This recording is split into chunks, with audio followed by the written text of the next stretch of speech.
Yo, what's going on, everybody? It is straight out of Boston here, and I'm back for episode number 40 of my Atlanta Braves franchise here on MLB 15 the show.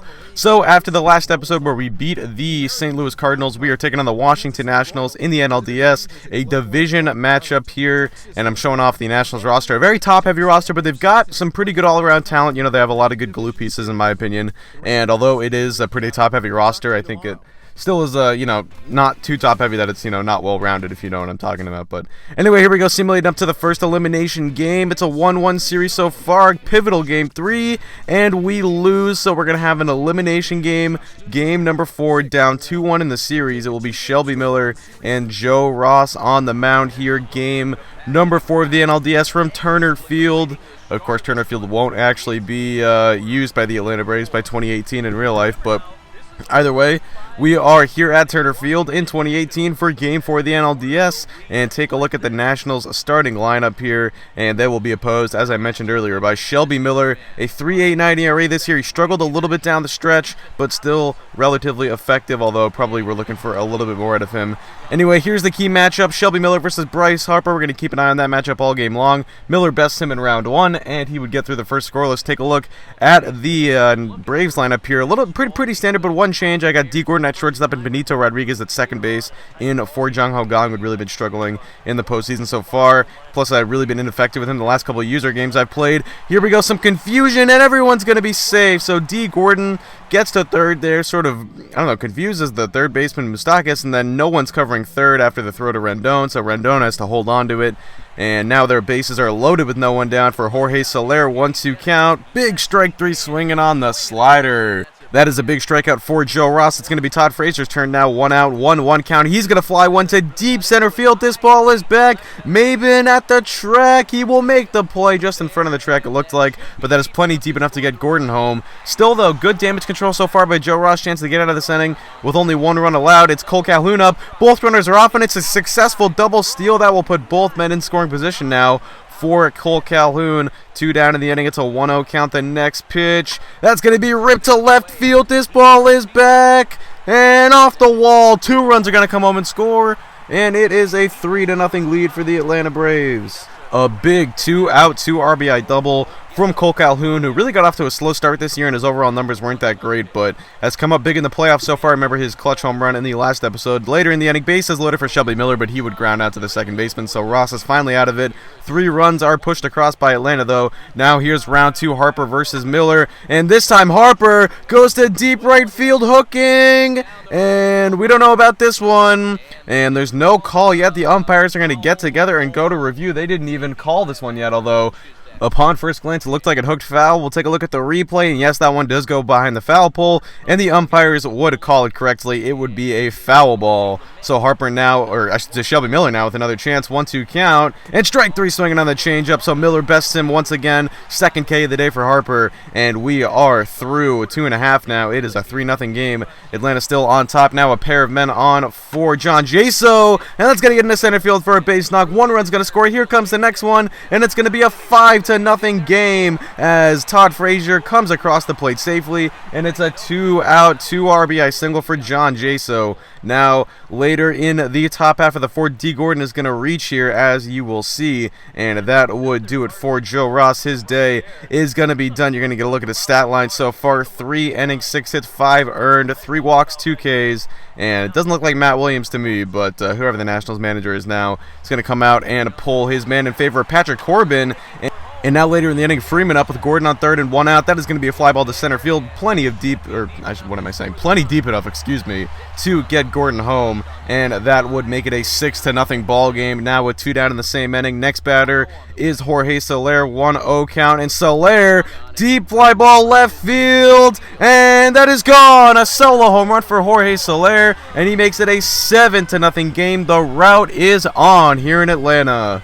So even Patrick Corbin cannot stop the bleeding here for the Nationals. Ross, he would get tagged for that final earned run from Gordon, so he would get tagged with 6 earned total, but Corbin lets up another one. And then Shelby Miller on the mound, dealed all night long, strikes out Ryan Zimmerman right there. Now it is round 3 against Harper, and he's going to get the best of him for the 3rd time tonight. Harper completely fooled on the curveball, and Miller's day would be done after 7 8 strikeouts, no walks, 5 hits, no earned runs. Take a look at this play, though. Dropped our strike, and then the throw goes to second, and it's such a bad throw that 2 runs are going to try and score, and they will score. I don't even know what you call that, a 2-run drop third strike wild pitch. Who knows, but that pretty much summed up the Nationals' night. So that made it 9-0. We'd push across one more. Then I decided to let Jung Ho Gong pitch. He pinch hit for Miller in the 7th. I decided to bring him back out there for the 8th, and it didn't end well. I should say didn't start well, and really didn't end well either. You'll see later. But Trey Turner starts things out with a solo home run. He finally gets the Nationals on the board. Now, later in the inning with 2 men on, it's Rendon up to 0-2 count. But that one's ripped into right center. That's going to get down all the way to the wall. Soler over to play it. 1 run's going to score. Here comes another. The relay is going to be not in time, so it's a 2 RBI double. So that would do it for Kong. I'm going to finally take him out of there. I decided I don't want to risk it too much longer. Then we get one more run, but now 2 down to the 9th for Cameron Maben. He's going to fly this one to center. Peraza is there. He gets under it, and he will make the play, and the Braves win it. They force a Game 5. So I'm going to be showing Game 5 in this episode so that we can knock out the NLDS all in one episode. And here we are going to see the Braves do win. No celebrating yet, though. This just extends this series one more night. They still have one more game to win if they want to keep their season alive. This one is going to be in Washington, and it's going to be Mike Fultonavich against Doug Fister. So the Nationals opt not to go back to their Game 1 starter in Johnny Cueto. Actually, I don't remember if they started Cueto or Scherzer in Game 1, but anyway, they opt to go back to neither of them despite both being on full rest. They decided to go to Doug Fister, so a bit of a puzzling move there. It's Fister's first postseason appearance at 34 years of age. He struggled this year in real life, but he remained with the Nationals despite becoming a free agent after the 2015 season. And you can take a look at the lineup for the Nationals. Here is Mike Fultonavich, 3.04 ERA on the year, 260 strikeouts. That must have been tops in the NL, I would imagine. And here we go. Now in the bottom of the first, it is Trey Turner up, and D. Gordon overthrows the first baseman there. That is not a good tone to set, but it would prove to be inconsequential as our man would get out of the inning. Now it's Calhoun, flies one to deep center. Maben going back, leaps up, and that one stays in the yard. Calhoun now on his horse as that one bounces back into the field of play. Maben's relay, not in time. Calhoun headfirst dives in at third base safely, and we'll take a look at the replay. You guys are going to see this one ends up going off of Maben's glove. Look at that. He actually robs the home run but can't get the out, turns it into a triple instead. But that would actually end up saving the Nationals a run because with 2 outs, Peraza is going to line one to right, but Harper is there to make the play, and that would be the final out of the inning. So Doug Fister dances around that one. Probably should have got a run there, but thanks to Cameron Maben, it is still a scoreless game. Now bottom 2, it's Taylor up with 1 man down. This ball's fly to center. Remember, Jose Peraza moved out there mid-season, and he drops it. He can't make the play, but Zimmerman, who was on first, is going to round second, head for third. Here comes the relay, and it's in time. Zimmerman has gone down. So sort of inconsequential there as well, but we would end up getting out of the inning here, as you're going to see, Peraza is going to get a chance at redemption with the next batter, Fister, and this time Peraza would make the play. So still scoreless here through 2. We're into the top half of the third. It's Mike Fultonavich, a leading thing, actually with 1 out in the inning. He will try and get things started, though, and he gets a base hit back up the middle. So Fultonavich helping himself out with the bat here, as he would get things going now with the bases loaded later in the inning. It's Freeman up, and Freeman hits one deep left center. This one is going to get down and one hop up off the fence just in front of the bullpen there. 2 runs are going to score, and they're going to hold the runner at third, but 2 runs would come across as Gordon gets in there safely, and it's a 2 RBI double for Freddie Freeman. The Braves have a 2-0 lead. And now it's Jorge Soler's turn at the dish. He's going to fly one, a towering fly ball at that deep left field, but Michael Taylor is going to get there and make the play, although this would be plenty deep enough as the run will come home and score, so it's now a 3-0 lead for Atlanta. Here's bottom 3, though. It's Bryce Harper, his chance to retaliate, and he hits a fly ball deep right field. This one is a no-doubter, upper deck, an absolute bomb from Harper. We saw one in the last regular season episode I posted where Harper had an absolute no-doubter, and he gets another one here, as that was a moonshot 424 feet, and you can see even Freddie Freeman in the background there knew that was gone right on the impact. So still bottom 3 now. It's Mike Moustakas up. He's going to go down on the fastball, and for the most part, Fultonavich really rebounded after that home run, and you can see the the velocity discrepancy between the 2 starters tonight is actually pretty cool to look at. But it's Michael Taylor up now. That's a deep fly ball center field. Peraza going back, makes the play. A nice running catch from Peraza, who's looking to redeem himself after the error earlier. He's got a chance here in the top of the 6th, and he's going to hit a big fly ball deep left center. This one's got a chance. It's going back. It is gone into the bullpen. A solo home run for Jose Peraza, and the Braves have themselves an insurance run. It's now a 4-2 ball game. So after this, I would pull Foltynewicz. He would be done after 6 innings. He pitched relatively well if you look at the stats, but I honestly thought he struggled this game, and I got pretty lucky throughout. He only allowed 3 hits through the 6 innings and had, I think, 7 strikeouts and only 1 walk, but I honestly thought that he just got lucky.